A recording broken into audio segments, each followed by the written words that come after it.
Hello guys, welcome back to my channel. I hope you are doing good, you are doing વેલ. આજના વિડીયોમાં આપણે બહુ જ સરસ મજાનો ટોપિક ડિસ્કસ કરવાના છીએ.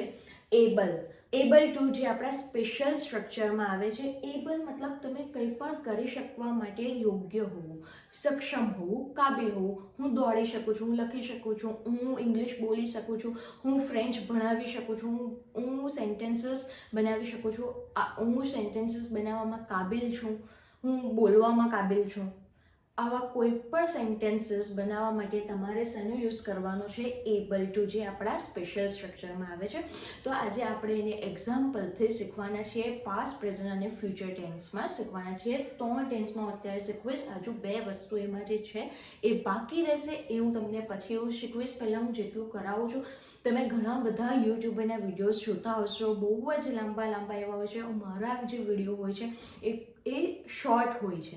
કેમ? કારણ કે હું જેટલું કરાવું છું એની તમે પહેલાં કોન્વર્ઝેશનમાં પ્રેક્ટિસ કરો. જો તમને એ જ ક્લિયર નહીં હોય તો બાકીનું શીખવાનો કંઈ મતલબ નથી. તમે જે વિડીયો જોવો છો એમાંથી જેટલું તમે શીખો છો તો એને ડે ટુ ડે કોન્વર્ઝેશનમાં એની પ્રેક્ટિસ કરો. જેટલું તમે પ્રેક્ટિસ વધારે કરશો એટલું તમે ઝડપથી શીખી શકશો. ઓકે, તો let's begin with the example. આપણે એક્ઝામ્પલથી સમજીએ. બહુ જ ઇન્ટરેસ્ટિંગ ટોપિક છે. Okay, is am are able to. હવે ઇઝ એમ આર શેમાં આવે છે એ તમને ખબર જ છે. કયા કાળમાં આવે છે? પ્રેઝન્ટ એટલે વર્તમાન કાળમાં આવે છે. હવે હું વર્તમાન કાળ નહીં બોલીશ, હું શું બોલીશ? ઇંગ્લિશમાં બોલીશ. ઓકે, પ્રેઝન્ટ ટેન્સમાં આવે છે. તો એનો અર્થ શું છે કે કોઈ પણ કરવા માટે હું યોગ્ય છું, સક્ષમ છું. હું ઇંગ્લિશ શીખવવામાં સક્ષમ છું. આઈ એમ able to teach English. I am able to teach English. તેણી ફ્રેન્ચ બોલવામાં સક્ષમ છે. She is able to speak French. She is able to speak French. તેઓ ક્રિકેટ રમવામાં સક્ષમ છે, કાબિલ છે, યોગ્ય છે. They are able to play cricket. They are able to play cricket. તેઓ સેન્ટેન્સીસ બનાવવામાં સક્ષમ છે, યોગ્ય છે, કાબિલ છે. આ સેન્ટેન્સ તમારે જાતે બનાવવાનું છે. ખૂબ જ ઇઝી છે, બહુ જ સિમ્પલ છે. હવે આપણે જોઈએ વોઝ વર્ડ મતલબ એ શેમાં આવશે? ભૂતકાળમાં આવશે, પાસ્ટમાં આવશે. તો પાસ્ટમાં આપણે શું લઈશું કે હું કંઈક કરવામાં સક્ષમ હતી, યોગ્ય હતી, કાબિલ હતી. ક્યારે હતી? હું પાસ્ટમાં હતી. આ આપણે શેની વાત કરી? પ્રેઝન્ટની વાત કરી. આ શેની વાત છે? પાસ્ટની વાત છે. ઓકે, હવે મારે જો એમ કેવું હોય કે હું ઇંગ્લિશ શીખવામાં પહેલાં કાબિલ હતી, પહેલાં સક્ષમ હતી, તો હું શું કહીશ? આની જગ્યાએ હું શું કહીશ? I was able to teach English. કે હું પહેલાં ઇંગ્લિશ ભણવામાં સક્ષમ હતી, હું પહેલાં ઇંગ્લિશ બોલવામાં સક્ષમ હતી, હું પહેલાં ઇંગ્લિશ શીખવામાં કાબિલ હતી. She is able to speak French. તેણી ફ્રેન્ચ બોલવામાં કાબિલ હતી, સક્ષમ હતી. અત્યારે નથી. તેણી દોડવામાં કાબિલ હતી. She was able to run fast. Okay, બહુ જ સિમ્પલ છે. they were, આની જગ્યાએ શું આવશે? પાસ્ટ ટેન્સ હશે તો they were able to play cricket. I hope are you getting my point? બહુ જ સિમ્પલ છે. તેઓ સેન્ટેન્સીસ બનાવવામાં સક્ષમ હતા.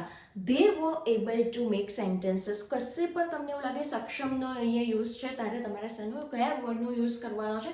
એબલ ટુનો યુઝ કરવાનો છે. બહુ જ સિમ્પલ છે. આજે જ તમને આવડી જવાનું છે, એની ગેરંટી હું આપું છું.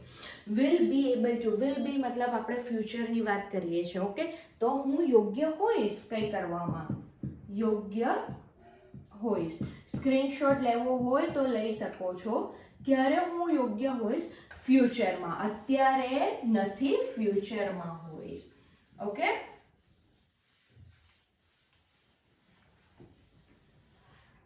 હું ફ્યુચરમાં, ફ્યુચરની આપણે વાત કરીએ છીએ. હું ફ્રેન્ચ શીખવામાં સક્ષમ હોઈશ, કાબિલ હોઈશ. અત્યારે નથી, ફ્યુચરમાં હોઈશ. I will be able to teach French. I will be able to teach French. હું સક્ષમ હોઈશ. તેઓ હોકી રમવામાં સક્ષમ હશે. તેણી ગાડી ચલાવવામાં કાબિલ હશે.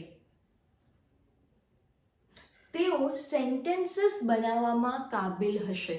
આ જેટલું બી આપણે શીખ્યા છે એબલ ટુનો યુઝ તો તમને આવડે જ ગયો છે. ખાલી તમારે કયા ટેન્સમાં બોલવું છે ને, જ્યારે પણ તમે કોઈની બી સાથે કોન્વર્સેશન કરો, તમે કયા ટેન્સમાં વાત કરો છો ને એ બહુ ઇમ્પોર્ટન્ટ છે. બરાબર, તમે પાસ્ટમાં વાત કરો છો, પ્રેઝન્ટમાં, ફ્યુચરમાં, કોઈ પણ સેન્ટેન્સીસ તમે આ જ્યારે બનાવો છો, બોલો, એ મિનિંગફુલ ક્યારે લાગે કે જ્યારે તમે કોઈની સાથે વાત કરો છો ને તમે સેન્ટેન્સ બનાવો છો, એની આગળ પાછળ કોઈ મિનિંગફુલ સેન્ટેન્સ હોય તો જ એ વસ્તુ તમને મિનિંગફુલ લાગશે. ઓકે, તો આપણે વિલ આ એબલ ટુનો યુઝ જોયો. બહુ જ સિમ્પલ છે. પ્રેઝન્ટ, પાસ્ટ અને ફ્યુચરમાં.